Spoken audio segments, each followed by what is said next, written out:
But it's also proved that when we need to, we can act rapidly and restructure our lives. The recovery from the pandemic is an opportunity. We can see rays of hope in the form of a vaccine, but there is no vaccine for the planet. Nature needs a bailout. You don't want to go back to the status quo that you had before simply because it was the status quo that got us here. With everything falling apart, we can reshape the world in ways we couldn't before. Ways that better address so many of the challenges we face. And that's why so many are calling for a great reset. A great reset? That sounds more like buzzword bingo masking some nefarious plan for world domination. Hands up, this kind of slogan hasn't gone down well. But all we really want to say is that we all have an opportunity to build a better world. And it's not surprising that people who've been disenfranchised by a broken system and pushed even further by the pandemic will suspect global leaders of conspiracy. But the world's not that simple. Every one of us has differing priorities, values, and ideas. That's part of why solutions are so hard to come by, and why we all need to be involved in the decision-making. Because whether it's politicians, CEOs, academics, activists, or you, we're all about getting people together. Now that video is from the World Economic Forum YouTube channel. And I think I should do a separate video to make a response for that. But it does seem like the people on the World Economic Forum don't really understand why that type of message is not very well received. I mean, I can't possibly imagine why that would be. You get a crisis with people dying, people losing their jobs, people desperate, and yet you have the millionaires and billionaires and the most influential people of society going on camera being like, "This is an opportunity! What an excellent moment it is for us!" I mean, imagine if you want to buy your neighbor's house and your neighbor just isn't selling. And one day you just look out the window and you see that your neighbor's house is on fire.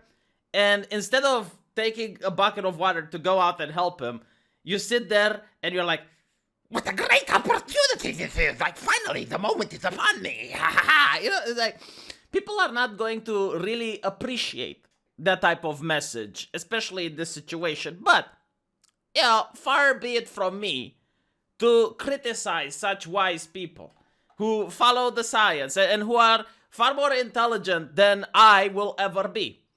So instead of criticizing these people, I want to read a Romanian folktale, which, funnily enough, was heavily promoted by the communist regime as well. This was required literature for any child in Romania that would go to school. So, let's see what this is about. It's called The Old Man Wheeler and the Unification. And this has to do with the actual history of the Romanian nation. You see, my country was formed through the unification of smaller states. The people from these smaller states realize that they have similar ethnicity, they speak the same language, they share common interests, so what is the point of being separate nations? They could just unite and form a bigger nation, which would have more impact on the world scale, and it would also manage to fend off the minorities, like the Ottoman Empire, the Russian Empire, the Austro-Hungarian Empire, and friends and company like the Goths, the Visigoths, the Huns, the Tatars, and other groups of people that wanted to plunder the nation and subjugate the Romanian people. So the idea of uniting was something that the nobility heavily promoted. Now, at this time, you still had a very strong class system. So you have the nobility, the people that are the aristocrats, the ones that are making the decision, and then you have the peasantry.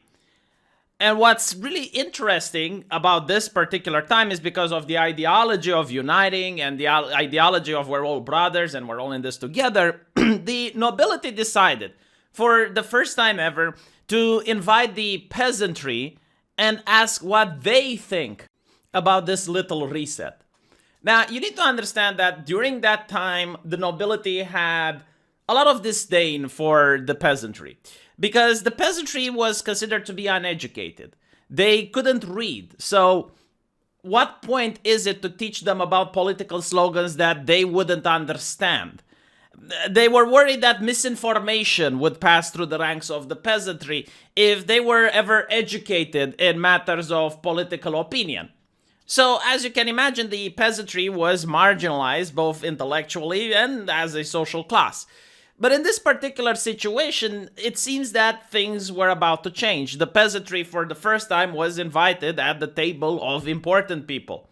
And what's even more surprisingly is that for the first time ever, the peasantry would be allowed to vote.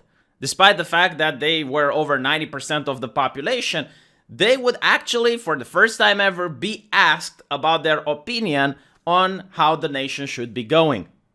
So the nobility tells the peasantry from each county to elect an official that is going to then go to the capital and form an assembly.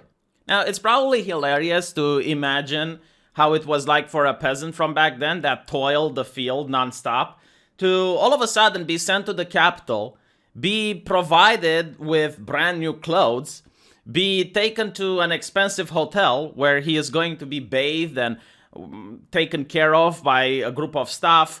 He's going to be well fed. So it's very interesting to see the mindset of such a person that goes from a very difficult lifestyle and is now being pampered in the capital with the political elites. Now, yes, they could vote, but they were also asked to vote on a situation that was very difficult to say no to. And I heavily doubt that anyone would bring someone that would say the counter argument, that would provide alternative viewpoints so that the peasant could make up his mind on whether he wants this or he wants that. It was more of a formality, but still, it was the idea that for the first time ever, people actually allegedly cared about what the peasantry has to say.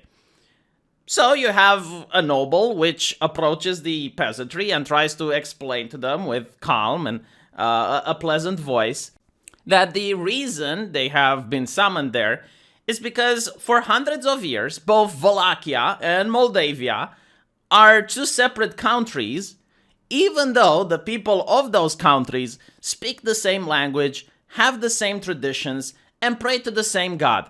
So what is the point in having two nations? Why can't we just unite and have a bigger nation like our ancestors desired? And to this, most of the peasantry seems to completely get it. They understand. But there is one peasant among the crowd, one far-right peasant, which doesn't seem to understand. And he says that these things are just way above his pay grade. He doesn't understand them. This is why God created the nobility and gave them wisdom and intelligence and studies and the science. Meanwhile, the peasantry is made of simple folk that just know how to plow the field, harvest the grain, and feed the livestock. And that all of these matters of state can be done without involving the peasantry. Now, unfortunately for the nobility, at that time, social media wasn't invented, so they couldn't just demonetize the peasant's channel. They couldn't cancel him either. So they had to resort to more difficult means of persuasion, of trying to actually engage with his ideas and convince him why the nobility is right and try to get him on their side.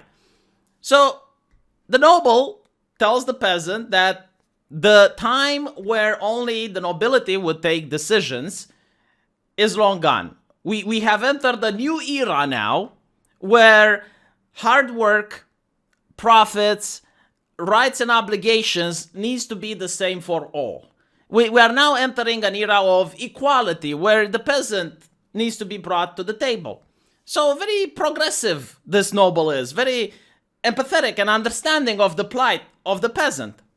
But the peasant just doesn't seem to get it. He yet again invokes religion and says, no, God has created the nobility and gave them wisdom, and they're the ones that are the intelligent ones, and they're the ones that have to do things regarding matter of state. And the peasant has been created in order to toil the field. And you can see why censorship is important. I mean, they could have just finished the story here. They could have just, all right, let's censor this far-right peasant, and we can go along. But no, you still have the noble being frustrated as he has to explain to the man. And he says, all right, well, How can we explain it? You see that boulder over there? And there was like a big boulder within the back of the house. Try picking it up. So the old peasant goes there, tries picking it up, but apparently his hernia doesn't allow him. And no matter how much he struggles, he cannot pick the boulder. So the noble instructs 4 other young lads to go and pick up the boulder. And now that there's 5 people attempting to do the same task, not only do they manage to pick it up, but they can now easily carry it around the garden. And then the noble says, do you see? Where there's only one person, there's no strength. But now that you have 5 people working together, joined together in the same cause, anything is possible. But yet again, the far-right peasant doesn't get it. He still doesn't understand. And worst of all, he is a science denier. I mean, science does say that if more people join to pick up the boulder gets picked up. So why is he spreading misinformation? Why is he not being excited about this new concept? And at this point, the noble genuinely starts losing it. And he must think that they sent an actual idiot to him. I mean, all the other peasants understand. Can't be the fact that he's a peasant. I mean, they're dumb, but not that dumb.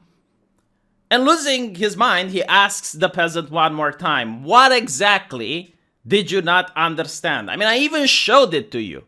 When you tried to lift the boulder, you couldn't do it. But when everyone got together, you lifted the boulder. To which the peasant asks, everyone? What do you mean everyone? When it was about lifting the boulder, you only sent the peasants to lift it. Not a single one of you nobles lifted a finger in order to help us peasants lift the boulder. You commanded us what to do, and we obeyed, just as things have been ordained by God. So you see, the peasantry didn't have the intelligence and the studies and the philosophy from academia about equality and brotherhood and joining together. They weren't able to understand the science of lifting the boulder, and they might have been spreading misinformation. They were simple people, not very educated, but they did have one thing, and that thing is called wisdom. And to go back to where we started, this is the World Economic Forum claiming that they want to hear everyone's voice. They even say that they want to hear the voices of people we don't like, and they show that the account has been suspended. But looking at this picture, I see a lot of left-leaning people. I see what they consider to be the sensible opposition, I guess that of George Bush and Vladimir Putin. But I don't see Donald Trump. I don't see Steve Bannon. I don't see Charlie Kirk. I don't see Ben Shapiro. I don't see any of the people representing the populist right. So I don't really know why you bother addressing the little guy. Why do you even care about consent? When you have all the world leaders, the billionaires, and the elites, it's not for us little people to get involved into decisions that are way above our pay grade. All we can do is to work hard, pay the taxes, and hope we still have a job by the end of the year. Thank you very much for listening, and I'll see you guys in the next video.